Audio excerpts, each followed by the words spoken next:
আমরা গতকাল সকাল থেকে রাত অবধি তপ্ত রোদকে উপেক্ষা করে এবং পরবর্তী শীতের মাঝেও আমরা কিন্তু এই রাস্তার মাঝেই ছিলাম। কিন্তু যদি এভাবে দিনের পর দিন আমাদের দাবি মানা না হয়, আমরা বাধ্য হব এই নির্বাচন কমিশনের মূল গেট অবরোধ করতে। আমরা বাধ্য হব। আমাদেরকে বাধ্য করবেন না। দয়া করে নির্বাচন কমিশনের সম্মানিত কমিশনার বৃন্দ, আমরা অনুরোধ জানাচ্ছি আমাদেরকে কঠোরভাবে আরো এই কর্মসূচি পালনে আপনারা বাধ্য করবেন না। আপনারা দয়া করে আমাদের যে যৌক্তিক দাবিগুলো পূরণের যে আশ্বাস দিয়েছেন তার প্রতিফলন আমরা দেখতে চাই। প্রিয় উপস্থিতি, আমাদের ওদের স্বপ্ন পূরণে পাশে থাকতে পেরে আমরা গর্বিত। গতকাল যে 3টি দাবি ছিল, সেই দাবির যে 3 নাম্বার দাবি, সেটি বিষয়ে আমি একটু বিস্তারিত বলতে যাচ্ছি।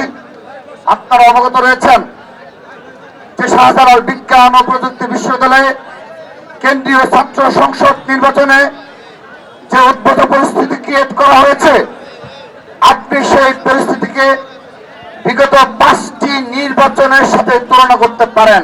এবং গতকাল এই নির্বাচন কমিশনের যারা দায়িত্বপ্রাপ্ত আমাদের সাথে সাক্ষাৎ মিটিং করেছেন, তিনিও বলেছেন যে 3বার চিঠি ইস্যু করা হয়েছে, এ বিষয়ে তিনি অবগত নয়।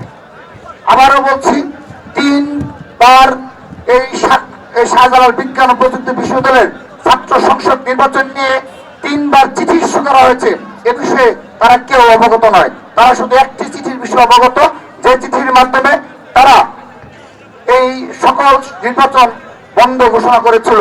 পরবর্তীতে যা কিছু হয়েছে সব কিছু একটি বিশেষ রাজনৈতিক দল, একটি বিশেষ রাজনৈতিক গোষ্ঠী এবং একটি বিশেষ ছাত্র সংগঠন, তারা সরাসরি এসে বারবার সাক্ষাৎ করে জোরপূর্বক ভাবে এ ধরনের পরিস্থিতি ক্রিয়েট করা হয়েছে। আপনারা তো 5টি নির্বাচন করেছেন, আপনারা তো জয়লাভ করেছেন ভাই। তো অতীত ইতিহাসে তো দেখা গেছে যারা ডাকসু, রাকসু, জকসুতে জয়লাভ করে ভাই, তারা তো জাতীয় সংসদ নির্বাচনে ভাই নির্বাচন করে ভাই। আপনারা এত জনপ্রিয়, একজন সাহস করেন না ভাই। কি হলো ভাই আপনাদের ভাই?